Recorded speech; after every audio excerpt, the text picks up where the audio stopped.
Bonjour les investisseurs, j'espère que vous allez tous bien. On est parti pour une nouvelle vidéo de présentation de portefeuille. Aujourd'hui, épisode 37 du 9 avril, épisode exceptionnel. Alors, je sais que j'ai déjà utilisé ce mot parfois à mauvais usage, mais là, vraiment, c'est une semaine exceptionnelle. J'ai surperformé le CAC. Voilà, donc c'est suffisamment rare pour être exceptionnel. Avant de voir ça, on va voir les recommandations d'usage. Je vous rappelle que je ne suis pas un professionnel ni un conseiller financier, mais un simple amateur qui cherche à partager sa passion. En aucun cas, je vous invite à répliquer les positions de portefeuille. Formez-vous et faites-vous vos propres convictions. Il y a beaucoup de choses gratuites sur Internet, donc il n'y a aucune raison de ne pas se former. Vous êtes seul responsable de vos investissements, du choix des positions et donc des plus-values et des moins-values qui vont avec. Ok, comme d'habitude, je monte mon portefeuille pour les personnes les plus pressées. Même si vous êtes pressé et que vous ne souhaitez pas m'écouter pendant une heure, ce que je comprends, n'hésitez pas à mettre un pouce, ça fait toujours plaisir. Voilà, si vous voulez que je continue les vidéos chaque semaine, n'hésitez pas à mettre des pouces. Donc le PEA, et donc j'ai fait des ordres cette semaine. J'ai acheté, j'ai vendu STM et j'ai racheté Xilam. Je me suis allégé sur STM, pardon, et j'ai racheté une partie de Xilam. Ok.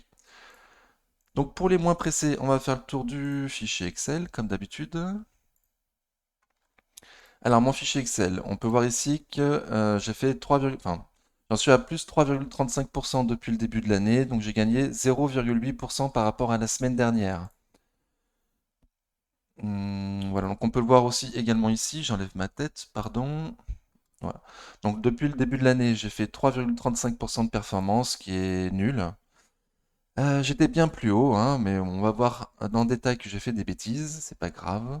Donc je gagne quand même 520 euros depuis le début de l'année. Depuis que j'ai commencé la bourse, je gagne 6,25%, ce qui correspond à 944 euros. Et si on divise ce gain par 4 années de bourse, ça me fait 236 euros en moyenne de gains par année. Voilà, donc c'est nul, mais il y a une période d'apprentissage. Voilà, je suis en plein dedans, et tant que je suis en positif, bah, je reste content. Relativement content. Ok. Donc je me compare par rapport à trois indices qui sont le CAC 40. Donc le CAC 40 fait 10% de mieux que moi. Le CAC GR, donc le CAC 40 dividende réinvesti, il fait toujours 10% de plus que moi. Et le CAC Mid and Small, lui, il fait 1,7% de plus que moi. Ok, donc je suis en retard par rapport à tous les indices cette année. Donc en espérant que je m'en reprenne d'ici la fin de l'année. On va voir ça. Donc il me reste 100 euros de liquidité sur le PEA. C'est dû à l'allègement sur ST Micro. Voilà, j'ai allégé pour 250 euros et j'ai renforcé Xilam pour 150. Donc vous voyez sur la liste des courses que là il n'y a plus que Xilam sur la liste des courses. Il ne me reste que Corian et Nekon. Ok, quoi dire de plus? Donc 19% environ de liquidité actuellement. J'ai mis la totalité de mes apports prévus pour 2023, mais je vous ai déjà dit que bon, il est possible que je rajoute 500, peut-être 1000 euros d'ici la fin de l'année. Ok, ma liste des courses est toujours là, donc rien n'a changé à part Xilam qui a disparu. J'ai toujours prévu de renforcer 13 entreprises sur 19, et les 6 que j'ai pas prévu de renforcer sont là. La grosse partie, j'ai pas prévu de renforcer parce que par manque de liquidité tout simplement. Ok, donc ma feuille de rendement n'a pas énormément changé. J'ai renforcé donc Xilam qui n'a pas de dividende et j'ai allégé ST Micro qui a un dividende tellement petit que je compte, enfin, que je fais comme s'il n'existait même pas. Voilà, donc rien n'a changé vraiment. Ok, donc on va voir les graphiques, ça fait longtemps qu'on les a pas vus. Donc voici le graphe des sommes investies. Donc c'est pas les sommes mises à jour à vendredi, c'est les sommes que j'ai investies par entreprise avec ma liquidité du moment. Ok, qu'on peut comparer. Alors, on comparera dans 30 secondes, mais déjà, juste pour vous dire, comme d'habitude, les deux premières entreprises sont la marque de mes erreurs, surtout Atos, Atos pour lequel j'ai une très faible conviction, seulement je me suis renforcé à la baisse. J'ai moyenné à la baisse, maintenant j'ai une énorme somme dessus, je suis coincé, un peu comme un con, on va le dire. Voilà, donc c'est la marque de mes erreurs. Cumulus, pareil, j'ai une plus grosse conviction sur Cumulus, mais je me suis renforcé bien trop vite, bien trop fort. Voilà, donc aujourd'hui je suis coincé en moins-value, pareil sur Cumulus. Heureusement j'ai un peu plus de conviction sur Cumulus. Mais bon, c'est une micro-caps, donc c'est pas non plus serein d'avoir mis 8% de son portefeuille sur une micro-caps. J'aurais pu mieux gérer. Ok, donc on peut comparer ce graphique par rapport aux sommes réelles actuelles. Donc j'ai souhaité vous mettre les sommes que j'ai réellement en compte actuellement. Il est possible que j'utilise pas tout pour la bourse, hein, on verra. S'il y a un crack, oui, tout partira en bourse. Sinon, sinon non. Voilà. Donc les graphes réels, donc on voit qu'Atos a largement baissé, hein, par rapport au graphe investi. C'était la première position en graphe réel, c'est une, 2, 3, la quatrième position. Voilà, pareil pour Cumulus qui était en deuxième position, qui là se passe en troisième. Ok. Sinon, je trouve ça plutôt bien réparti. Il n'y a aucune entreprise qui dépasse les 10%, ni en investissement, ni en somme réelle. Donc je suis content. Voilà, je souhaite pas qu'une de mes lignes dépasse 10% de mon portefeuille. Je trouverais ça un peu trop. Ok, je vois pas trop quoi dire de plus. Donc le graphe, donc ça c'est les sommes investies par secteur d'activité. Donc c'est les sommes investies, hein, c'est pas les sommes mises à jour. On voit que mon premier secteur, c'est le secteur financier, suivi par la tech et la distribution. Les autres secteurs sont beaucoup plus petits. Voilà, et il me manque bien évidemment des secteurs, hein. Je crois qu'il y a 19 secteurs en tout. Là, j'en ai une de 3, 4, 5, 6, 7, 8. Bon, donc portefeuille en construction. En construction. Ok. Donc par rapport aux sommes investies, par rapport à la taille des entreprises, on voit que j'ai 41% d'entreprises en small cap, 10% d'entreprises en mid cap, donc ça fait 51% de small and mid dans le portefeuille et 29% de large cap. Alors 30% de large cap, moi c'est ce que je vise, mais actuellement il y a surtout Société Générale qui compte dans les large cap. C'est une société que je compte pas garder. Voilà, donc j'espère la remplacer un jour par Dassault Systèmes, quoi d'autre? Air Liquide. Ok. Donc on va retourner au portefeuille du coup. On a fait le tour des graphiques. Donc le compte titre. Le compte titre en haut, on peut voir que le CAC cette semaine a fait plus 0,03%. Moi j'ai fait plus 0,8%. Donc très bien, je surperforme le CAC. Donc je gagne 124 euros sur la semaine. C'est mieux que zéro.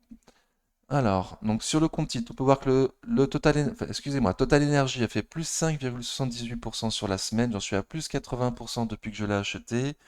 Il y a une news. Donc il y a toujours des grèves, il y a des pénuries de carburant en région parisienne. Ok, avant le week-end de Pâques, c'est sympa. Des actionnaires veulent mettre la politique climat Total Energy en cause à l'Assemblée générale.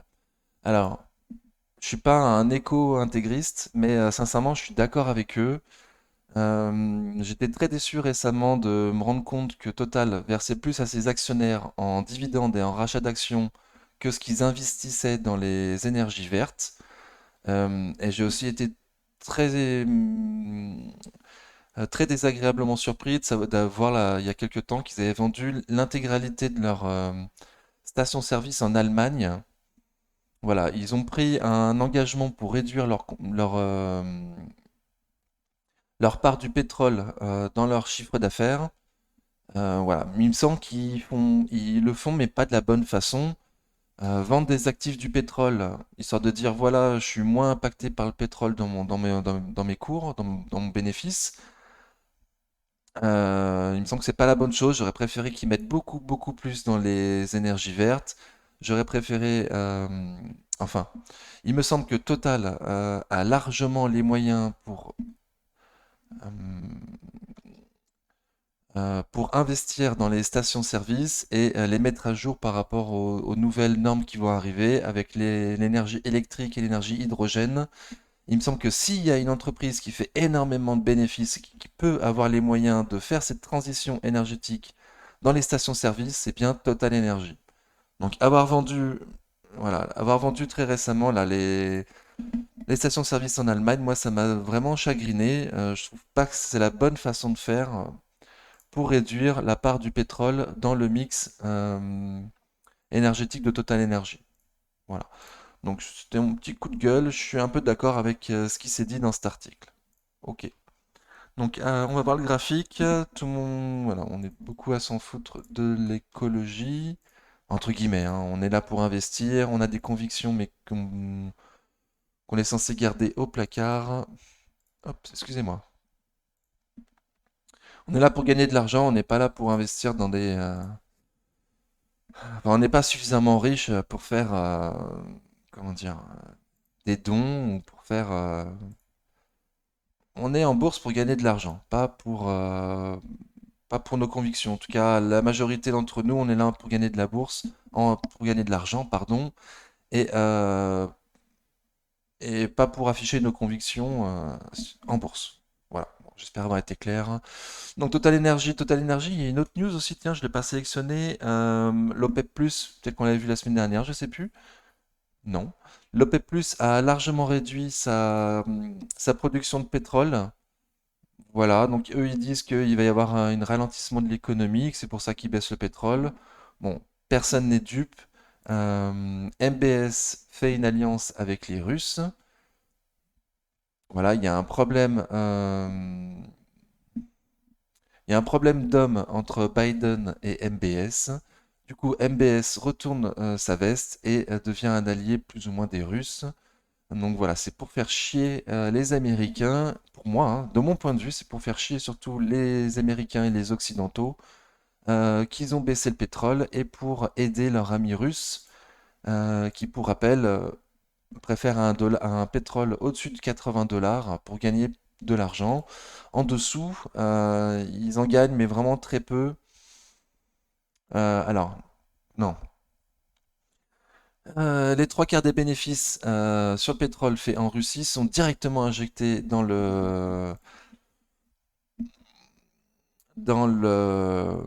sont captés par l'État et redistribués à l'ensemble des Russes. Voilà. Donc, avec un pétrole à 80 dollars, les Russes, ils ont pas trop, en dessous de 80 dollars, pardon, les Russes, ils ont pas trop de marge de manœuvre. Ils financent leur système social avec le avec le pétrole à 80 dollars, mais c'est seulement au-dessus de 80 dollars qu'ils peuvent financer leur guerre en plus du système social. Voilà, donc voilà pourquoi pour moi l'OPEP+ a augmenté le pétrole. Je vous ai toujours dit que pour moi le pétrole pas cher c'est fini de toute façon, quoi qu'il se passe. Voilà. Alors pour un prix du pétrole, pour ceux qui n'ont pas suivi les années précédentes, un prix du pétrole qui arrange tout le monde, c'est 60 dollars. Autant les producteurs que les consommateurs, à 60 dollars, tout le monde y trouve son compte, sauf plus ou moins la Russie. Et au-dessus de 100 dollars, il y a tout le monde. Enfin, les producteurs sont très contents, mais les consommateurs sont très très peu contents. Ok. Et de nouveau, j'ai pas remis ma tête. Excusez-moi, j'ai oublié. Voilà. Donc, exceptionnellement décousu cette vidéo, hein, excusez-moi. Ok, on avance. Cumulus Web a fait moins 1% sur la semaine. J'en suis à moins 15% sur la ligne du compte titre. Pour rappel, j'ai pratiquement la même ligne sur le PEA, hein, mais c'est sur le compte titre que j'ai le meilleur PRU. Donc, il y a une news cette semaine sur Cumulus Web. Elle est sortie vendredi. Augmentation de capital dans le cadre du paiement partiel de l'acquisition de réseaux de boutiques spécialisés survenus en 2022. Donc on avait vu à la fin de l'année 2022 qu'ils avaient acheté un réseau de boutiques de vape, je crois qu'il y avait 12 ou 13 boutiques, qui nous avaient prévenu qu'ils ne savaient pas trop comment ils allaient, s'ils allaient devoir faire une augmentation de capital ou pas pour financer en partie cette acquisition. Donc voilà, là ils nous disent ils font une augmentation de capital. Qu'est-ce que je voulais vous dire exactement? Donc, ils ont créé 15 000 nouvelles actions d'une valeur de 0,05 euros. Et donc, c'est dilutif de 1%. Voilà, donc, hmm. Cumulus nous dit que l'aspect dilutif de cette opération n'appelle pas de commentaires particuliers de la part de la société en raison de la valeur des capitaux propres au 31 décembre, en raison du bénéfice de l'exercice 2022 arrêté par le conseil d'administration et du cours de bourse des actions Cumulus Vert observé sur les derniers mois. Ok, bon, on se fait quand même diluer, hein. Le management dit qu'il n'y a pas de commentaire particulier à faire. Bon, on se fait quand même diluer. C'est que 1%. Voilà, donc c'est rien, mais faut pas qu'ils prennent non plus trop l'habitude de faire ça. Voilà, on va voir si les boutiques sont rentables. Hop, en graphique, ça donne quoi Cumulus? Donc rappel, société OCA BSA sur Cumulus, il n'y a pas de moindre risque sur cette société. Les OCA BSA se finissent le 31 décembre. Et les prochains chiffres annuels, c'est très bientôt, là, 15 avril, je crois. Je voulais vous le dire, il était marqué sur l'article, j'espère que vous l'avez vu. Il me semble que c'est très bientôt. Ok, donc Cumulus Web, c'est quand même dans une légère tendance baissière là depuis quelques temps. On est coincé au-dessus des M200 jours, même s'il y a des mèches en dessous. Et au-dessus, on est capé par les 10 euros. Donc pour l'instant, c'est en tendance baissière. On remarque que ça distribue pas. C'est pas recherché du tout, hein. Il n'y a pas de volume. Le récit il est très très faible. Mais ce que je comprends du graphique, moi, c'est que ceux qui sont dessus, ils vendent pas. Voilà, on est rentré dessus, on sait que c'est pour du long terme. Voilà, on s'est pas trompé. Donc on vend pas, même s'il y a des petites fluctuations. Pour l'avenir, c'est là d'une société qui part bien, avec de forte croissance, sur un secteur comme lequel moi je crois, la vaporette. Voilà, donc à suivre. Potentiellement, on peut aller combler le gap à 9,26, voire descendre même plus bas à 9,16. Donc attention, pour moi, ce serait une opportunité d'achat éventuellement. Éventuellement, si on descend plus bas. Ok, pardon. Donc on passe au PEA. Je répète tous les jours toutes les semaines la même chose, je suis désolé, hein, mais il y a toujours des nouveaux sur les vidéos. Donc pour ceux vous voyez les chiffres en haut sont les mêmes que sur le compte titre, pour ceux qui n'auraient pas suivi. Donc moi je fais pas la distinction entre le compte titre et le PEA. L'ensemble des deux forme mon portefeuille bourse. Donc c'est pour ça que c'est les mêmes chiffres en haut. Ok, Orange a fait plus 4,6% sur la semaine, j'en suis à plus 20% depuis que je l'ai acheté. Scan News, oui. Alors, Orange émet pour 1 milliard d'obligations, donc c'est pas ça la news pour moi, c'est pas grand-chose, hein. Ils émettent régulièrement des obligations, les entreprises émettent régulièrement des obligations. Voilà, faut vérifier qu'ils soient pas trop endettés, mais là, ça paraît aller. Ok. Donc, obligation, ok. La division banque d'Orange étend son partenariat avec Mambu. Ok.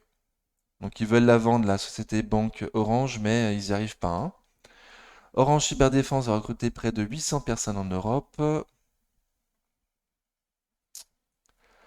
Et voilà, c'est tout ça la news que je voulais vous dire, c'est que Bruxelles ouvre une enquête approfondie sur le rapprochement entre Orange et MásMóvil en Espagne.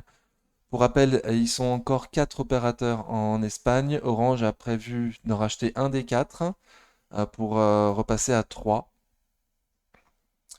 Donc voilà, Orange et MásMóvil sont respectivement deuxième et quatrième opérateurs les plus importants sur le marché. Donc il y a une enquête qui est ouverte, on va voir ce que va dire l'enquête. Bon. Donc ils disent que ça réduirait le nombre d'opérateurs, éliminant par la même occasion un concurrent innovant et important. Donc à suivre, c'est pas une bonne news, c'est pas une bonne news, mais pour l'instant on n'a pas la nouvelle, donc personnellement j'anticipe pas. Et la bourse, elle, n'en a rien à faire, ça fait que monter. Donc pour rappel, moi, Orange, j'ai toujours dit, il faut acheter en dessous de 10, et uniquement en dessous de 10. On a extrêmement bien performé, on a latéralisé pendant quelques temps au-dessus des 23,6 de Fibonacci. Là, on s'extirpe de la résistance des 11 euros. Donc super. Excusez-moi. Donc super. Par contre, c'est pratiquement parabolique. Donc ça peut pas durer une hausse aussi fulgurante. Forcément, ça va respirer ou consolider. Voilà. À quel niveau, je ne sais pas, bien évidemment. Le niveau au-dessus, pour moi, il est entre 11,60 et 12 euros. Prochaine résistance. Ok, et moi je m'attends à ce que ça consolide un petit peu avant, hein.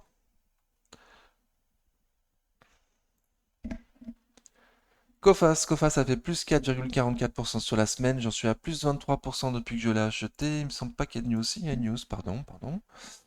Ah oui, donc il y a une interview du directeur général de Coface qui est sortie sur Boursorama. Voilà, et c'était très intéressant. Bon, le plus intéressant qu'il nous dit, hein, c'est que les actionnaires ont eu un retour sur investissement de 16% par an sur les 7 dernières années et qu'il est confiant pour que ça continue dans l'avenir. Donc, très très bien.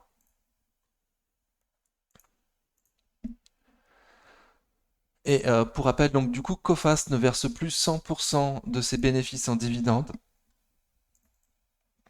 Ils ont prévu de ne verser que 80% de leurs bénéfices en dividendes. Et malgré tout, ça fait un dividende en augmentation par rapport à l'année dernière. Donc très très bien, très très bien. Alors, Coface. Donc Coface on est cher à ces prix-là, hein. Coface on est cher. Moi j'ai plutôt dit en dessous de 12. Bon, après il y a un dividende de 1,50 €. Donc là on est à plus de 10% de rendement.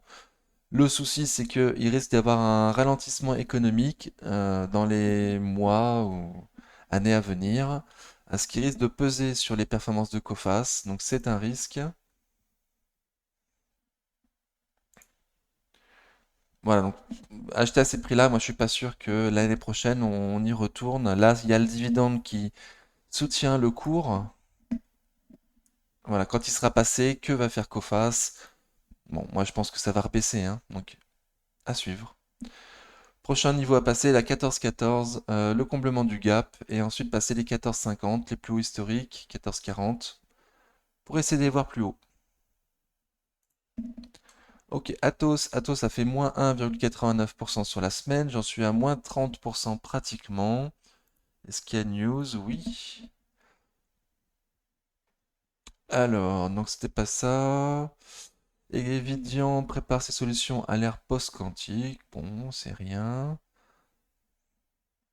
Atos finalise la vente des activités en Italie, donc très très bien. Ils ont récupéré du cash. Il leur en manque encore un petit peu pour faire la scission, hein. Ok, bah écoutez, c'était ça la news, hein. C'était qu'ils avaient cédé leurs activités en Italie. Voilà, on était déjà au courant. Là, ils ont finalisé. Ok. Atos en graphique, ça donne quoi? Atos, donc ça latéralise total là, depuis juin 2022. On attend la fin des négociations avec Airbus, savoir s'ils rentrent dans Evidian, à combien ils valorisent Evidian. Pour rappel, la semaine dernière, j'avais dit que si Atos acceptait d'accepter la valorisation de 5 milliards, qui est le consensus pour la valorisation d'Evidian, ça faisait un prix pour nous d'environ 20 euros actionnaires. Comment je calcule ça? Je ne vous l'ai pas dit la semaine dernière. Aujourd'hui, Atos est valorisé 1 milliard. On nous dit que Evidian vaut 5, mais qu'il y a une dette de 3.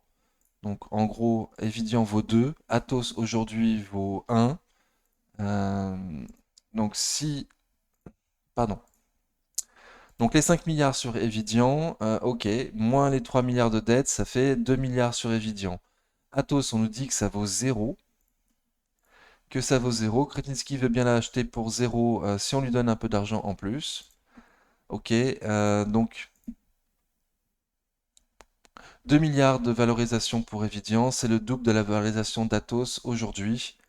Aujourd'hui, Atos est à 22 euros, donc c'est pour ça que je dis que si on estime que le groupe en total vaut 2 milliards, si on enlève la dette, ça peut faire doubler le cours, donc aller jusqu'à 20 euros environ.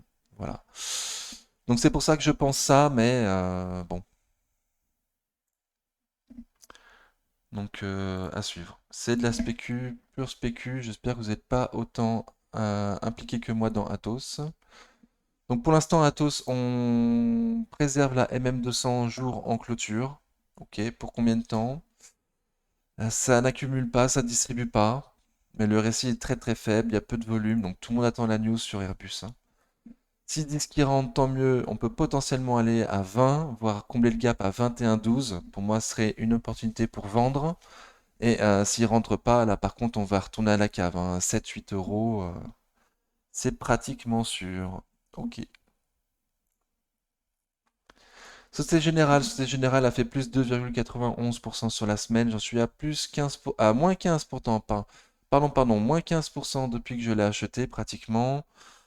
Il n'y a pas de news, on va voir au graphique. Donc pour rappel, je l'avais acheté en swing, un swing pour profiter de la tendance haussière. Je suis arrivé à la fin de la tendance haussière et je me suis renforcé bien trop tôt, bien trop haut, ce qui fait qu'aujourd'hui je suis coincé avec un PRU très élevé, je trouve, sur Société Générale. Voilà. Et depuis que je suis rentré, évidemment, il y a eu une crise sur le secteur bancaire. Donc pas de chance du tout. Dernière fois que j'ai fait quelque chose sur cette générale, je me suis renforcé en dessous de 20 euros. La semaine dernière. La semaine dernière. Donc pour l'instant, on a comblé le gap à 21,20, donc très bien. On latéralise en dessous des M200 semaines, c'est bien ça? Oui, tout à fait. On latéralise en dessous des M200 semaines, donc à passer MM200 semaines à 21,39, 21,40 la semaine prochaine. Société Générale, pardon. Donc pas trop confiant, moi pas trop confiant sur les bancaires. Il me semble qu'on arrive au top de la remontée des taux. Voilà, là il reste encore quelques remontées des taux à faire par les banques centrales, mais c'est des remontées marginales, hein. Pour rappel, les US, par exemple, ils ont augmenté, il me semble, 5 fois d'affilée de 0,75% leur taux d'intérêt. Et là, le consensus serait sur une hausse de 2 fois 0,25%. Donc on n'a pas fini encore la hausse des taux, mais voilà, les hausses des taux qui restent à venir sont marginales. On n'est même pas sûr, personne n'est sûr qu'ils vont bien les faire, hein. C'est un consensus pour l'instant. Donc évidemment, sur la zone euro, il est prévu encore un peu plus d'augmentation de taux. Mais il me semble qu'on arrive pareil au top et que les augmentations qui restent à faire sont marginales. Donc je vous dis ça pourquoi? Je dis ça pourquoi? Parce que les banques ont profité de l'augmentation des taux. Donc il est probable que lorsque les taux vont baisser, que ça soit défavorable aux banques, bien évidemment, hein. Voilà, donc à savoir combien de temps va rester comme ça à ce top les différentes banques centrales. Les US, par exemple, le consensus serait que la première baisse de taux arrive en fin d'année 2023, voire début 2024. Donc à suivre. Voilà, à suivre. Pour moi, je suis pas sûr que Société Générale ait le temps de remonter à 33 euros avant la fin de l'année, avant les débuts de la baisse des taux. J'en suis pas sûr. Donc j'ai réduit mon objectif de cours excusez-moi, j'ai réduit mon objectif de cours à environ 30 euros. Voilà, pas du tout sûr qu'on y aille. Je suis coincé avec un PRU beaucoup trop haut. Je garde parce que le dividende est pas mal, mais voilà, j'ai peur de rester coincé très très longtemps sur Société Générale. Donc à suivre, à suivre. Ok, j'ai dit que c'était coincé par M200 semaines pour l'instant, donc à voir.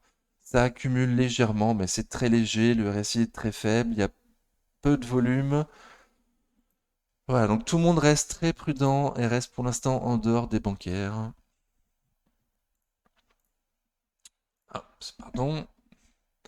Amundi a fait moins 0,7% sur la semaine. J'en suis à moins 5% depuis que je l'ai acheté. Il n'y a pas de news, je crois pas. Non, Crédit Agricole, la prochaine. Donc Ruby, grosse tendance baissière. À ce prix-là, le dividende il est quand même sympa. Donc j'ai peu de... Pour moi, on n'ira pas plus bas que là, les 21 euros qu'on a été testé il y a peu de temps en octobre. Voilà, mais bon, personne ne peut savoir. Dans la baisse, ça distribue pas énorme. On vient de repasser au-dessus de 50. Comme pour, je sais plus qui avant, mais là, le cours est surtout tenu pour moi par les dividendes qui vont arriver. Voilà. Que va faire Ruby une fois que les dividendes seront distribués? Pour moi, elle va baisser. Donc, c'est trop cher d'acheter ces prix-là. Même si j'ai toujours dit qu'en dessous de 27, pour moi, c'est un prix intéressant. Voilà, là, on est très proche du dividende. Donc, est-ce qu'il vaut mieux pas attendre la fin du dividende et de voir la tendance à la fin, enfin, après le versement des dividendes? Moi, il me semble que c'est plus serein. Qu'est-ce que j'ai pas dit? Donc, j'ai dit en dessous de 27, pour moi, c'est bon, mais c'est que mon avis. J'ai dit 21 au max au sud. Ok, bon. Et là, je sais pas trop, hein. 25 euros. Moi, j'ai dit la semaine dernière 25 euros, ça va faire résistance. Bah voilà, ça fait résistance. On est à 25,08. À voir ce que ça va faire la semaine prochaine, j'en suis pas certain. Si on pourrait aller à 26, combler le gap, ce serait cool. Et probable, vu le dividende qui arrive. Mais pour la suite, je suis pas serein. Ok. Reworld Media a fait moins 0,18% sur la semaine. J'en suis à plus 0,28. Donc rien du tout. Reworld Media en graphique, ça donne quoi? En graphique, ça donne ça. Donc de plus long terme, ça donne ça, c'est plus joli. Là, on est quand même en tendance baissière depuis 2021. On a trouvé un support à 5 euros environ. On a touché une, deux, trois fois. Malgré la tendance baissière depuis 2021, on remarque l'accumulation distribution, bah, ça distribue pas, au contraire. Ça aurait tendance à légèrement accumuler. Bon, et de plus court terme, on avait parlé d'un range entre 5,20 et 5,80. Donc on est toujours en plein dedans. J'ai parlé du support à 5 euros si on y retourne. Ok, et moi je suis déjà bien chargé, donc prochaine fois que je me renforce, ce sera environ 4,50 € si on y va. Voilà, surtout s'il y a un crack, s'il y a un gros trou d'air. Sinon pour l'instant, le range des 5,20, 5,80 paraît judicieux. Ok, donc on va passer. Eurofins, ça fait moins 0,26% sur la semaine. J'en suis à moins 5% depuis que je l'ai acheté. Il n'y a pas de news, non, ok. Donc Eurofins, grosse conviction pour les années à venir, mais là, elle pâtit de la comparaison de ses bénéfices par rapport aux années Covid. Donc pour l'instant, c'est très compliqué de calculer un prix. En plus, il y a une bulle. Donc il ne faut pas forcément prendre en compte les prix à 120 euros. C'est peut-être un peu cher. Bon, là, on est à 61 euros. Donc là, par contre, moi, j'estime que c'est pas cher. Je vous ai toujours dit sur la chaîne, en dessous de 70 pour moi, c'est pas dégueu. 58-60, c'est le top du top. Et il y a un risque, vu la tendance baissière. S'il y a un trou d'air, qu'on aille à 50 euros sur Eurofins, donc pour moi, ça serait une méga opportunité d'achat. Voilà, mais pas sûr du tout qu'on y aille. Pour l'instant, on est coincé au-dessus des 60 euros et en dessous des 63, 64 euros. Donc un range 60-64 environ. 59-64, on pourrait dire, voilà, pour être large, parce qu'il y a eu des mèches. Mercredi, il y a une belle mèche là qui est tombée à 59 euros. Je l'ai pas vue, sinon je me serais peut-être renforcé, sincèrement. Voilà, la dernière fois que j'ai fait quelque chose, moi, sur Eurofins, je m'étais renforcé à 62-70 hein, en FOMO, donc beaucoup trop haut.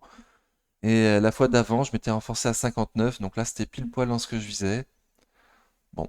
Et par contre, il y a un gap à combler à 57,46 qui n'a pas encore été comblé par un corps. Ça a été comblé deux fois par des mèches, mais pas par un corps. Donc, les plus puritains de l'analyse graphique estiment qu'il n'a pas encore été comblé.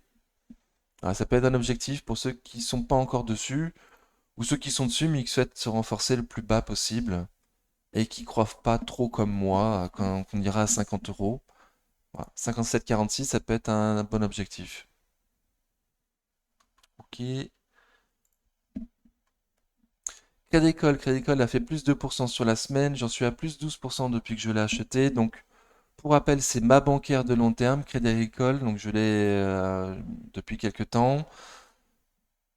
Et je compte me renforcer uniquement quand on passe en dessous de mon PRU. Voilà, donc c'est la grosse différence à la Société Générale que j'avais acheté pour un swing court terme et pour lequel aujourd'hui je suis coincé avec un PRU bien trop élevé, hein. Donc Crédit Agricole, il y avait une news. Donc les banques rivalisent pour conquérir les nouveaux champs du financement auto. Donc oui. Donc naissance de Crédit Agricole Autobank. Donc Crédit Agricole a racheté la partie bancaire de FCA, de Stellantis, anciennement FCA. Si Internet veut bien fonctionner, on verra la news. C'est les grévistes qui m'ont coupé Internet ou quoi? Bon, moment de solitude. C'est le moment pour moi. Ah, dommage. J'allais faire une petite pub pour le Discord. Zut. Donc, Crédit Agricole Consumer Finance annonce la naissance de CA Autobank. présente dans 17 pays européens et au Maroc, suite aux accords annoncés en 2021 avec Stellantis dans le cadre de la réorganisation des partenariats financiers des deux sociétés. Elle vise à devenir l'un des principaux acteurs indépendants et multimarques dans le financement et le leasing de véhicules d'ici à 2026. Avec d'ici 2026 au moins 10 milliards d'encours et d'ici 2030 au moins 80% de véhicules neufs électriques ou hybrides. Donc ils vont financer uniquement les véhicules neufs et hybrides, ou en tout cas faire des taux plus intéressants pour les véhicules neufs et hybrides. Moi, c'est ce que je comprends de cette news. Ok. En plus de développer les accords avec, avec les partenaires actuels, pardon, CA Autobank en annoncera de nouveaux prochainement. Elle étendra graduellement son champ d'action à tous les secteurs de la mobilité, y compris dans le nautisme et les véhicules agricoles. Ok, donc ils ont prévu de se développer fortement dans l'assurance voiture.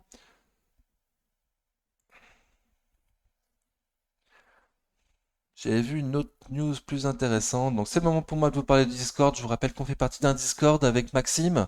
Donc on est loin d'être les meilleurs, hein. On est juste les moins timides. Voilà, je pense pas qu'on soit les pires, hein. De toute façon, il n'y a pas de pire ou de moins bon. Sur le Discord, on a tous des objectifs de temps différents, des façons de faire différentes. Donc c'est parfait pour échanger dans la bonne humeur et la bienveillance.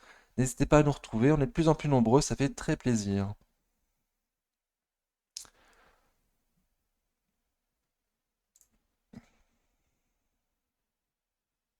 Ok, donc en tout cas, c'est une news sympathique, c'est multimarque. Donc je pense pas qu'ils financeront uniquement les véhicules de Stellantis. Moi, ce que je comprends de la news, donc c'est sympa. Voilà, donc c'est la news que j'avais lue, que je voulais vous lire.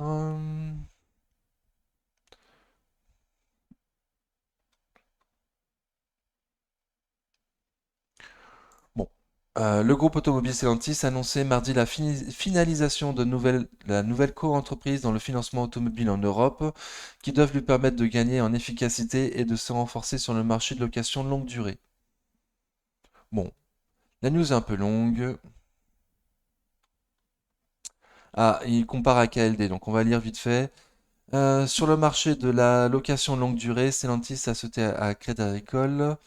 Leur co-entreprise, également détenue à 50-50, entend devenir un leader européen avec un objectif d'1 million de véhicules sous location en 2026 contre environ 800 000 aujourd'hui.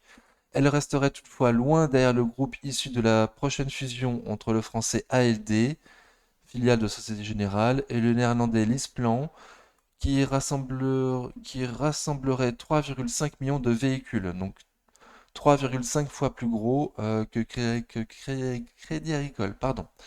Stellantis et Crédit Agricole prévoient de racheter à ALD et LeasePlan leur activité au Luxembourg et au Portugal dans le cadre des cessions imposées par la Commission européenne. Donc, on a déjà lu cette news. Donc c'est pas mal. Moi je suis pas sur ALD, du coup je suis sur Crédit Agricole. Ça me va. Donc Crédit Agricole, qu'est-ce que ça donne? Donc en dessous de 10 pour acheter sur Crédit Agricole, au-dessus c'est un peu cher. Je vous ai parlé de moi de mon souci avec la fin prochaine de la remontée des taux et à la fin de l'année potentiellement le début de la baisse des taux qui devrait avoir un impact négatif sur les bancaires. Voilà, donc je trouve ça un peu cher à ces prix-là. Dividende est encore pas mal pour cette année à ces prix-là, mais il sera réduit l'année prochaine, hein. Certainement que l'année prochaine, le dividende sur Crédit Agricole sera de 80 centimes. Bon, sauf s'ils font des bénéfices exceptionnels cette année, pardon, ce qui est possible, mais bon, j'y compte pas trop. Moi, je compte plutôt 80 centimes de dividende pour l'année prochaine. Voilà, ça évitera les déconvenues éventuelles. Donc là, Crédit Agricole, pour parler graphique, on vient de passer une résistance qui était intéressante. On vient de la passer. Potentiellement, il peut se passer quelque chose, aller combler le gap à 11,26. Bon, il n'y a pas de volume. Le RSI vient tout juste de passer au-dessus de 50, mais c'est léger. Voilà, ce que je vous disais sur ces générales, hein, c'est que pour moi, les gros, pour l'instant, ils restent prudents. Ils rentrent pas forcément. Voilà, donc déjà plus sur Crédit Agricole que sur Société Générale. Et certainement encore plus sur BNP que sur Crédit Agricole et Société Générale. Donc on va voir ça en graphique. BNP, ça donne quoi? Donc elle aussi, elle a bien performé cette semaine. On est sous une résistance des 58,60 euros. Ok, elle aussi, le RSI vient tout juste de passer au-dessus de 50, mais il est encore assez léger. Elle aussi, il manque du volume. Hop. Mais elle a pris combien sur la semaine? Sur la semaine, elle a gagné plus 3,66%. Donc, à comparer à Société Générale qui a fait plus 2,91 et Crédit Agricole plus 2. Donc voilà, donc c'est bien BNP qui a le plus performé cette semaine. Et c'est donc Crédit Agricole le boulet de la semaine. Voilà, chacun son tour.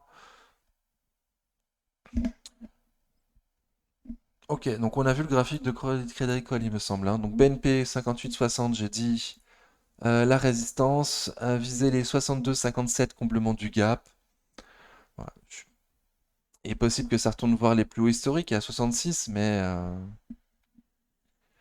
voilà. Après le versement de dividendes, encore une fois, je pense que ça va baisser. Donc encore une fois, il me semble pas que ce soit une opportunité d'achat actuellement.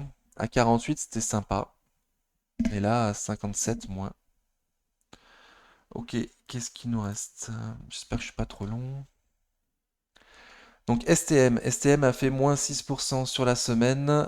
J'en suis à plus 46% depuis que je l'ai acheté. Donc pour rappel, STM lundi, je me suis allégé de 4 actions. Donc j'en ai parlé plusieurs fois, hein, sur la chaîne que je comptais m'alléger sur STM aux alentours de 50. J'avais dit que j'étais peut-être un peu gourmand à viser 50, hein. Donc bon, pour la troisième ou quatrième semaine, je sais plus d'affilée, je sais plus. Mais bref, on galérait toujours à passer les 50, on n'arrivait pas quoi. Pardon,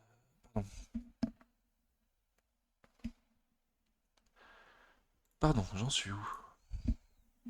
STM, pardon. STM, donc en graphique, ça donne quoi? Voilà, donc bon, c'était pas troisième, quatrième semaine, mais bon. Le vendredi, on n'y arrivait pas, on bloquait. J'ai vu que lundi, ça commençait à partir. Donc lundi, j'ai vendu. J'ai allégé, pardon, j'ai allégé. J'ai allégé à 48,83. Aujourd'hui, on est à 45,93. Donc, je pensais pas que ça baisserait autant, hein. Je pensais pas que ça baisserait autant, mais c'est surtout que j'avais envie de renforcer sur Xilam et que j'avais pas envie de racheter. Excusez-moi.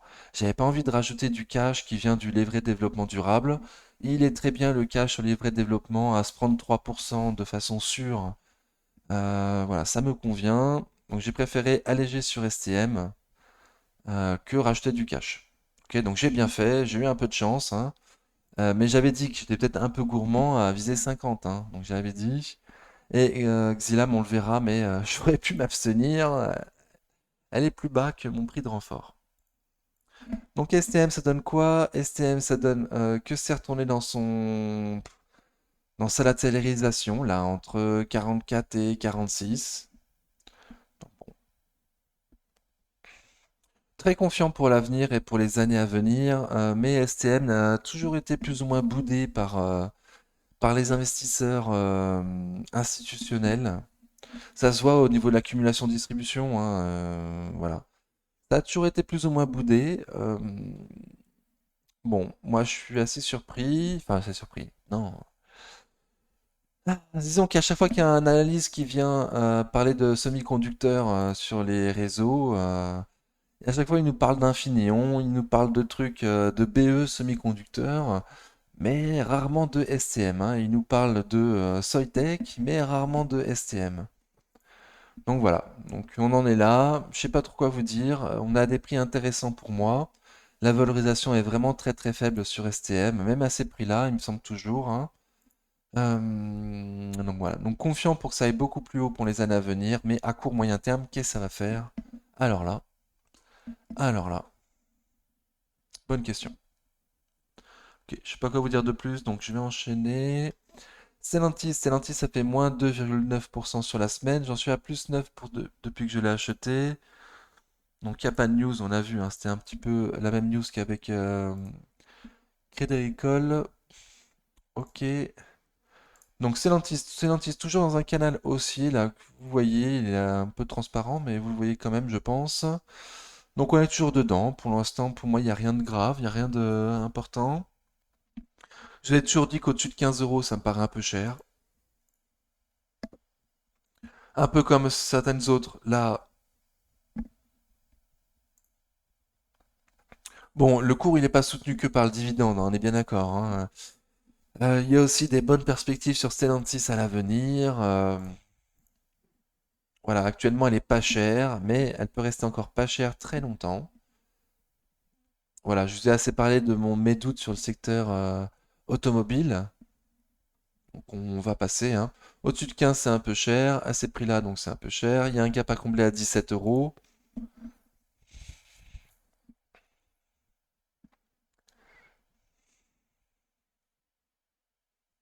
Je sais pas trop quoi dire, hein. Je sais pas trop quoi dire. On a des prix un peu bâtards. Les plus hauts de l'année, là, c'est 10, on a 10% des plus hauts de l'année. On est 10% au-dessus des prix minimum pour acheter, maximum pour acheter, pardon. Donc on est à des prix, je sais pas quoi vous dire, quoi. Moi, j'achète pas à ces prix-là, je vends pas non plus. Et un canal haussier, donc je suis confiant pour l'instant pour que ça continue à performer, mais bon, à voir, hein. Ça peut très bien latéraliser, voire baisser après le versement du dividende. Elle aussi, c'est possible, malgré le PER extrêmement faible actuellement. Et le top management sur Stellantis, Monsieur Carlos Tavares, qui est un manager exceptionnel et qui mérite peut-être son salaire exceptionnel. On va en entendre parler, on va en entendre parler. Cumulus Web a fait moins 1% sur la semaine, j'en suis à moins 21% sur la ligne du PEA. On l'a déjà vu sur la ligne du compte titre. Donc c'est bien sur la ligne du PEA que j'ai le dividende, le PRU, pardon, le moins bon. Voilà, donc j'ai le moins bon PRU sur la ligne du PEA. Je garde long terme, surtout sur la ligne du PEA. Et la ligne du compte titre, je la vendrai avant, éventuellement, évidemment. À combien, je sais pas encore. Ça va dépendre de la dynamique du cours, j'imagine. Voilà, en tout cas, je vends pas en négatif. Il me semble que la société a de beaux jours devant elle. Donc à suivre dans l'avenir. Equasens, ça fait moins 1,39% cette semaine. J'en suis à plus 18% depuis que je l'ai acheté. Il y a une news. Il y a une news. Donc Equasens a racheté deux groupes, a fait deux acquisitions, des petites acquisitions. On va voir un petit peu ce que c'est. Farm, le spécialiste de e-learning de la formation officinale, rejoint le groupe Equasens. Ah, j'ai pas pris la bonne news, pardon. Je voulais la news où il y avait les deux.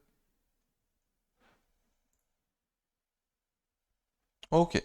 Donc, Equasens a annoncé les acquisitions de Pratilog et de Speech 2 Sense qui viennent renforcer la division Medical Solutions. Pratilog est un éditeur de logiciels de gestion pour les professions médicales et paramédicales, expert dans les intégrations réglementaires, comme la gestion de la télétransmission. Il équipe plus de 2000 professionnels de santé utilisant quotidiennement ces solutions, dont plus de 400 infirmières exerçant seules ou en association, et plus de 800 kinésithérapeutes, rassemblés dans des cabinets majoritairement de taille importante. Pratilog développe des logiciels métiers spécifiques tels que MediPratique pour les médecins généralistes et spécialistes libéraux, mais également des médecins spécialistes hospitaliers avec un exercice libéral. Infi-pratique pour les infirmières libérales et kiné-pratique pour les masseurs kinésithérapeutes regroupés en cabinet. Ok. Speech to Sense est une start-up française experte de la technologie vocale et des solutions en mobilité pour le secteur de la santé. AtoCare est le premier assistant vocal destiné aux IDLE, infirmiers diplômés d'état libéral. L'application AtoCare transcrit, extrait les informations importantes et classe les données dans des dossiers patients. Ok, ça ressemble à une intelligence artificielle. Cet outil soulage la charge mentale des infirmières et leur fait gagner en temps et en efficacité, explique Equasens. Donc Pratilog et Speech to Sense, ok. Et Farm, du coup ils ont acheté trois. Donc les deux d'avant c'était du logiciel métier et là Farm c'est du spécialiste e-learning. Donc e-learning c'est pour l'apprentissage en ligne. C'est les cours d'apprentissage en ligne.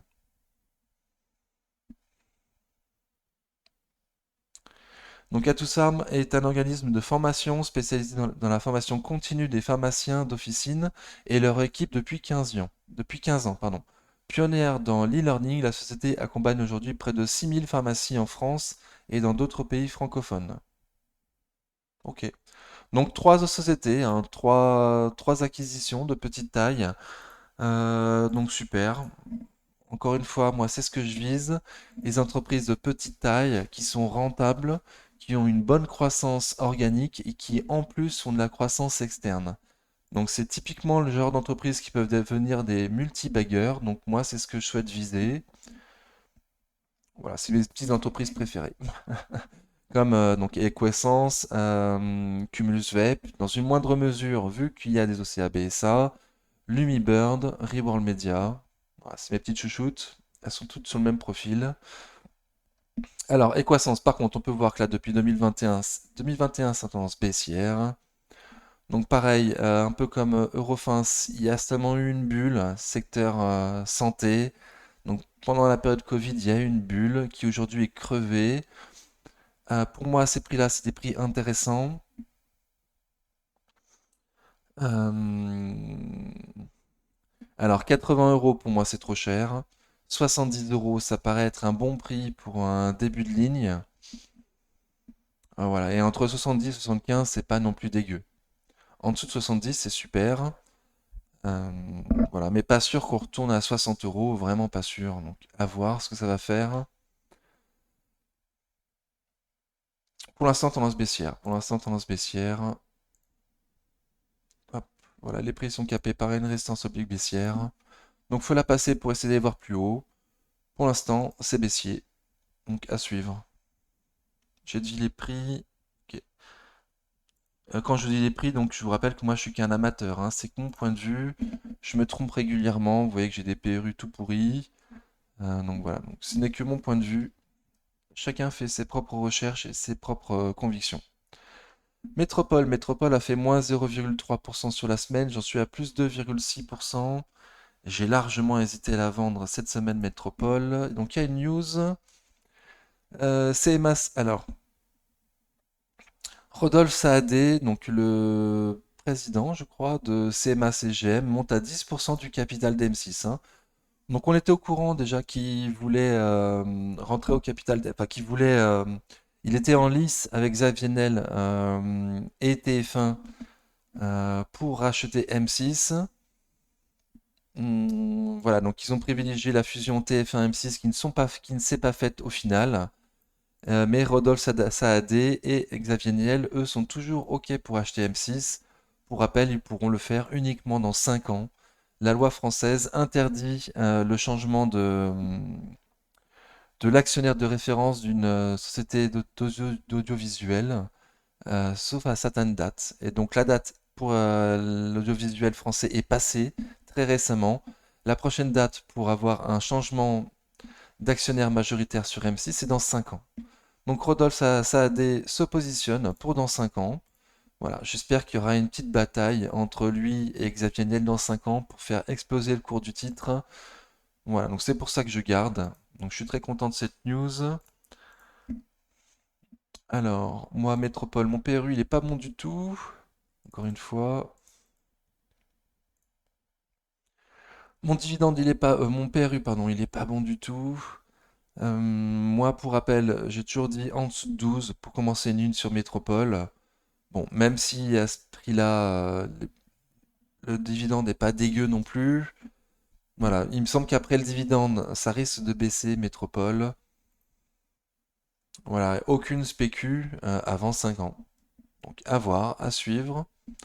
Moi je trouve ça un peu cher, hein. De nouveau, je le dis, en dessous de 12 pour commencer une ligne.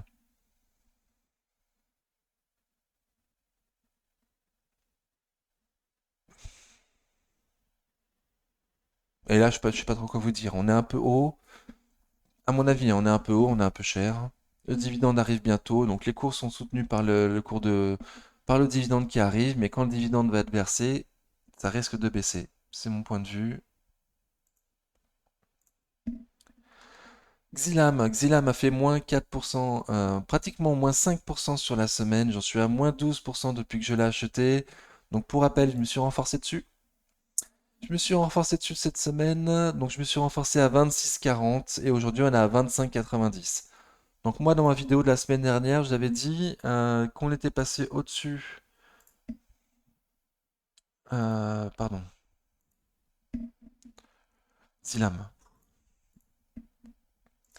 La semaine dernière, je vous avais dit, tiens, on est passé au-dessus de la moyenne mobile court terme. On a eu un beau rebond avec un super volume vendredi 31 mars. Donc j'étais assez confiant. Moi, je disais, et d'ailleurs, je l'ai fait aussi, hein, donc je dis ce que je pense et ce que je fais. C'est qu'il fallait se renforcer le plus proche possible de 26 euros en espérant que ça continue à performer. Donc c'est ce que j'ai fait. Je me suis renforcé le plus proche possible de 26 euros à 26,40. Et malheureusement, bah, ça a capoté. Ça a capoté. Il y a eu 2 jours d'extrême volume et ensuite beaucoup, beaucoup moins. Donc on voit quand même qu'on n'a pas distribué plus que ce qu'on avait accumulé. On est toujours au-dessus du prix où ça a commencé à accumuler. Donc tout n'est pas perdu, mais c'est moche. Mais c'est très très moche. Pour rappel, il y a une semaine ou deux, il y a eu les chiffres sur Xylam. Ils nous ont dit qu'ils pensaient doubler le chiffre d'affaires d'ici à 2026. Hmm. Donc jusqu'à présent, je vous disais, c'était pas des prix exceptionnels, c'est pas l'occasion du siècle sur Xylam, c'est clair. Mais maintenant qu'ils nous ont dit qu'ils comptaient doubler le chiffre d'affaires, les prix sont quand même intéressants, je trouve, hein, pour se positionner pour du long terme. Bon, après c'est une small cap, c'est pas du tout la saison des small cap. Voilà, pour un investisseur qui souhaite se positionner pour un début de ligne et qui est très patient pour pouvoir se renforcer plus bas ou éventuellement plus haut si on y va. Mais en tout cas, patient quoi, parce que pour l'instant, ça prend pas le chemin de, ça prend le chemin de rien du tout. Euh, voilà, pour moi, c'est entre 24 et 27. Donc, nouveau point à dépasser là sur Xylam, 27,50 en clôture pour penser que peut-être il se passe quelque chose. Pour l'instant, il se passe rien. 27,50 même. Ok, bon. Alors, Lumibird. Ah, je vous l'ai pas dit, mais bon, on arrive dans le carré là des petits boulets. Donc, pour rappel, les boulets, c'est des sociétés que j'ai achetées en grande tendance baissière. Je l'ai acheté parce que je suis un être émotionnel. J'ai seulement fait une erreur.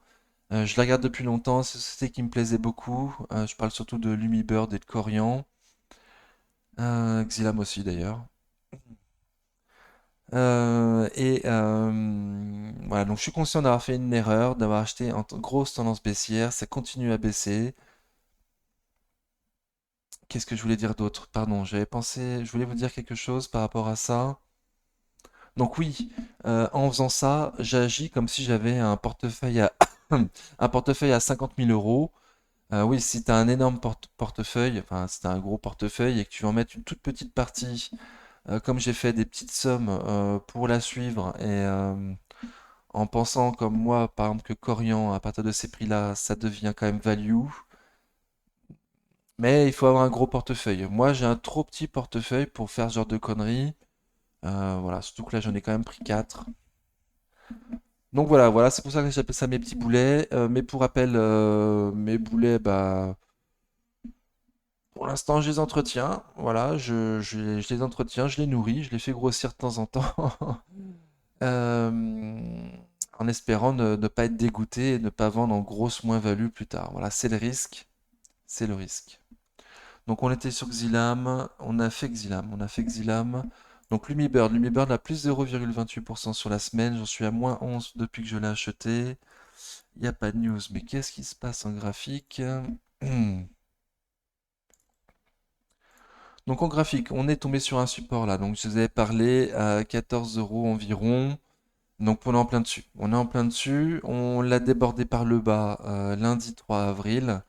Et là, on l'a réintégré. Donc, qu'est-ce que ça va faire Lumibird? Est-ce que ça peut encore plus baisser? Bah, au vu du graphique, oui, largement, hein. Largement, largement. On est toujours en survente, il n'y a pas de volume. En dessous de la moyenne mobile court terme, en dessous des M200 jours. Voilà, c'est très, très, très, très moche. La seule chose qui peut faire rester confiant, c'est l'accumulation distribution. On peut voir hein, que malgré la baisse, ça distribue pas. Donc de nouveau, moi ce que je pense, c'est que les gros, ils restent dessus. Et éventuellement les petits, oui, eux sortent. Ils sont pas sereins. Donc moi j'ai commencé ma ligne un peu haut, certainement à 16 euros. Pour rappel, pour moi, 17 euros, c'est pas dégueu. Euh, Entre 16 et 17, c'est pas dégueu. Entre 16 et 15, c'est pas mal. Entre 15 et 14, ça paraît très très bien. Et en dessous de 14, c'est l'opportunité, une grosse opportunité. Alors, ce que je viens de dire est à mettre entre gros guillemets, parce qu'ils ont quand même passé une mauvaise année. Ils ont quand même passé une mauvaise année, ça reste une société industrielle. Et ils ont passé une mauvaise année, c'est parce qu'ils avaient des manques de composants. Donc à voir si le problème d'approvisionnement est totalement réglé ou pas. Voilà, moi je resterai confiant. Ce que je vous ai dit, je le pense sincèrement. Euh, mais, mais on n'est pas sûr, je suis pas sûr qu'on ne tourne pas à 12 quoi. Parce que les chiffres étaient pas bons du tout. L'entreprise a financé la croissance pour les années à venir. C'est-à-dire que le bénéfice de cette année était vraiment pas beau quoi. Donc je peux comprendre que ça y a 12. Pour moi, ce sera une super opportunité. Voilà, mais je suis qu'un amateur et des boulets, j'en ai, j'en ai. Pour rappel, pour ceux qui n'auraient pas suivi les vidéos au début, la grosse moins-value là sur le compte titre, c'est parce que j'ai vendu en grosse moins-value donc Ubisoft en début d'année et Exilam. Voilà, donc j'ai accepté des énormes pertes sur Ubisoft et Exilam en début d'année, c'est pour ça qu'il y a cette énorme moins-value réalisée. Donc j'espère que c'est pas ce qui va se passer avec mes 4 boulettos là. Et j'espère les faire grossir beaucoup moins, en tout cas, tant qu'ils sont en tendance baissière, ne pas les faire monter trop. Voilà, essayer de profiter d'éventuels prix intéressants, euh, mais pas les faire monter trop comme j'ai pu le faire avec Atos ou Ubisoft avant. Ok. Bon, et Lumibird, donc on a dit les prix, hein. Corian, elle a fait plus 0,29% sur la semaine. J'en suis à pratiquement moins 10 depuis que je l'ai acheté. Donc pour moi, à ces prix-là, c'est value Corian. Ça capitalise moins que la valeur de son immobilier. Mais je vous ai également dit que j'ai fait une bêtise en rentrant dessus, sachant qu'au début, j'avais prévu de rentrer sur Corian uniquement quand il y aurait eu l'augmentation de capital d'Orpea. Voilà. Je me suis dit que ça serait un point bas euh, au moment où on fera l'augmentation de capital sur Orpea. Donc je suis rentré un petit peu avant. Je suis rentré un petit peu avant. Mercredi 22 février, il y a eu une énorme baisse avec énorme volume. Voilà, que moi j'ai pris pour une opportunité d'achat, donc je suis rentré dessus. Mon PRU il est pas bon au niveau du graphique, mais comme j'ai dit, moi j'ai regardé surtout les fondas sur Corian pour rentrer dessus. Donc pour moi, ces prix-là, les value. Le dividende qui m'est versé à 7,64, il est supérieur au rendement sur le livret A. Donc, donc ça va. Euh, Et là, c'est extrêmement baissier. C'est extrêmement baissier. Ça ne veut pas repasser au-dessus de la moyenne mobile court terme. Ça accumule légèrement, mais c'est vraiment très très léger. Gros canal baissier pour l'instant sur Corian. Voilà, et comme je l'ai dit, hein, pour moi, vaut mieux peut-être attendre la fin, enfin attendre l'augmentation de capital sur Orpea pour rentrer dessus. Voilà, je pense que c'est le moins con à faire. Moi, j'ai un peu joué au con. Ok, et pour finir, Nekon, donc elle a rien fait sur la semaine, zéro. J'en suis à pratiquement moins 30% depuis que je l'ai acheté. Et l'année dernière, enfin la semaine dernière, pardon, je me suis trouvé très négatif en parlant de Nekon. Enfin, je suis très négatif, hein. Je vous ai dit que moi j'avais perdu la foi sur Nekon. Donc, quelle est la meilleure chose à faire quand on perd la foi sur une société pour laquelle on est investi? Pour moi, la première chose à faire, c'est d'aller voir les fondas. C'est d'aller revoir les fondas pour voir si on s'est trompé, si quelque chose a changé, si on n'a pas vu quelque chose ou pas. Voilà, pour se refaire une conviction sur Nikon, sur une entreprise sur laquelle on a perdu la foi, pour moi, première chose à faire, refaire le tour de ce qu'on a fait au début, hein, les fondas, les graphiques, voir si quelque chose a changé, si éventuellement je me suis trompé et qu'il faut vendre ou pas. Voilà. Donc ce qu'on peut voir sur Nikon, c'est qu'elle est notée 3 étoiles et demie sur 5, donc 70%. Donc on a vu pire, on a quand même vu mieux. Il y a une petite dette représente environ 7 à 8 fois les bénéfices attendus pour 2023. Donc pour rappel sur la chaîne, moi je l'ai toujours, enfin je l'ai toujours dit, je l'ai dit récemment, j'ai toujours pensé, mais je l'ai dit que récemment, que pour moi une dette ne devrait pas dépasser 3 fois le résultat net. Donc là c'est 7 et 8 fois, donc c'est beaucoup trop. Par rapport à ce qui est attendu en 2024, c'est beaucoup mieux.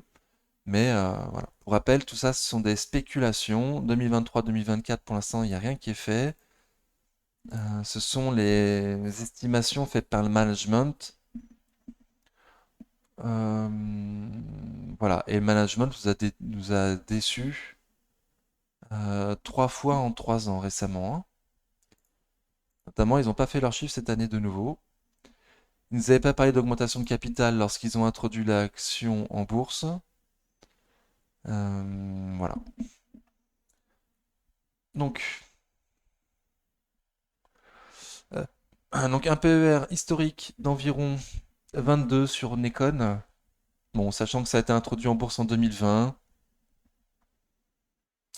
Pardon. PER, si, 22, c'est ça, 22, sachant que ça a été introduit en 2020. Ok. Donc, est-ce qu'il y a un chiffre d'affaires en croissance sur Nikon? Donc oui, non en 2022. Donc c'est ce qu'on a vu, hein. Les chiffres de 2022 étaient pas bons. Ils n'ont pas fait leurs chiffres comme c'était prévu. En 2023, de nouveau pas. Enfin, un peu mieux que 2022, mais pas au niveau de 2021. Et seulement en 2024 qui a attendu une grosse augmentation du chiffre d'affaires sur Nikon. Seulement en 2024. Ok, est-ce qu'on a un BTDA en croissance d'année en année? Donc oui en 2021, non en 2022 de nouveau. En 2023 de nouveau, il est attendu en dessous de ce qu'on a eu en 2021. Et il est prévu de repasser au-dessus de 2021 seulement en 2024, avec une forte augmentation des BTDA en 2024 uniquement. Quelles sont les marges sur Nikon et est-ce qu'elles augmentent? Donc, oui, 17-18 déjà, c'est pas mal, hein. Et ça augmente, sauf que ça baisse en 2022. C'est prévu d'encore baisser en 2023 pour augmenter seulement en 2024-2025. Ok? Et attendu pas au niveau de 2020-2021. Donc, gros point noir, hein. Résultat net, est-ce qu'on a un résultat net en augmentation d'année en année? Donc oui en 2021, non en 2022, on aurait pu s'en douter. En 2023, il a attendu un résultat net en très légère augmentation par rapport à 2022, mais loin du niveau de 2021 et 2020. Encore une fois, il a attendu seulement en 2024 une explosion des résultats nets. Ok. Est-ce qu'on a des marges intéressantes? Donc 11-10%, ça me va, ça va. Je préfère au-dessus de 20, hein, évidemment, hein, mais bon. 11-10, ça va. 6, par contre, non. Pour du logiciel, en plus, c'est vraiment nul. En 2022, 7 attendu en 2023 et 13 en 2024. Donc tout est attendu en 2024 en fait, hein. 2023, ça va encore être une année un peu pourrie. Est-ce qu'on a un bénéfice net par action en augmentation d'année en année? Donc non, hein. Non, non, 2022-2023, ça baisse. Et attendu en 2024 seulement une grosse augmentation. Pour l'instant, il n'y a pas. Free cash flow négatif depuis le début. Et attendu toujours en négatif, même en 2025. Le free cash flow toujours en négatif, même en 2025. Ok. Bon, bah, c'est pas beau, hein. C'est pas beau. C'est pas beau du tout. C'est pas beau du tout. Il a attendu une augmentation de la dette dans les années à venir. Ok. Donc, free cash flow négatif. Retour sur capitaux propres très faible. Surtout en 2022-2023, hein. Donc, au-dessus de 10%. Bon, pourquoi pas, mais en dessous de 10, non, hein. Ok. Voilà. Donc, quoi en penser? Des capitaux propres à 220 millions pour une capitalisation aujourd'hui à 189. avec un cours de référence à 2,18 €. Ok. Donc, Nikon évalue à ces prix-là, mais les chiffres attendus sont pas exceptionnels, hein, surtout en 2023, hein. Et 2024, du coup, on aura les chiffres finaux seulement en 2025. Ça fait long pour attendre, ça fait long. Donc voilà pourquoi moi je disais que j'ai perdu la foi sur Nikon.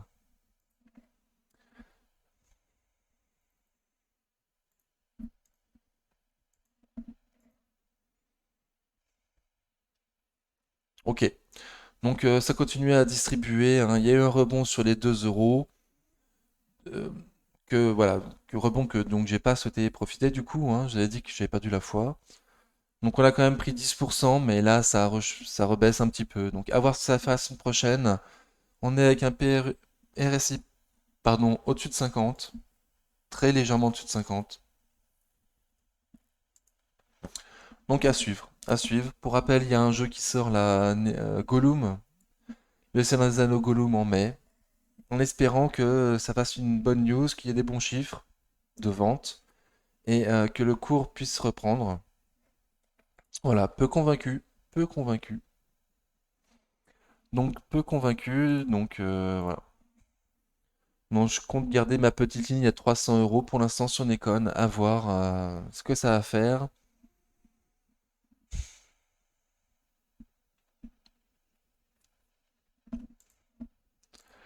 Voilà, je vous ai dit au début de vidéo, hein, quand on perd la foi, la meilleure chose à faire, c'est de revoir le graphique, les fondamentaux, revoir les informations que tu avais vues à l'époque quand tu es rentré, savoir si quelque chose a changé. Là, pour moi, quelque chose a changé. Clairement, ma foi n'est pas revenue en regardant le graphique ni les fondas. Donc, le mieux à faire dans ce cas, généralement, c'est de couper. Voilà, je devrais accepter ma moins-value de 90 € et penser à autre chose. Donc, à suivre dans les semaines à venir, voir ce que je vais faire. Voilà, merci beaucoup d'avoir suivi la vidéo jusque-là. J'espère que ça vous a convenu. J'espère que vous n'avez pas oublié de mettre des pouces, c'est super motivant. Voilà, surtout quand les semaines sont un peu compliquées. Voilà, en tout cas, je vous remercie beaucoup d'avoir suivi la vidéo jusque-là. Demain, vidéo exceptionnelle de Maxime sur la chaîne. En attendant, prenez soin de vous. À bientôt. Ciao.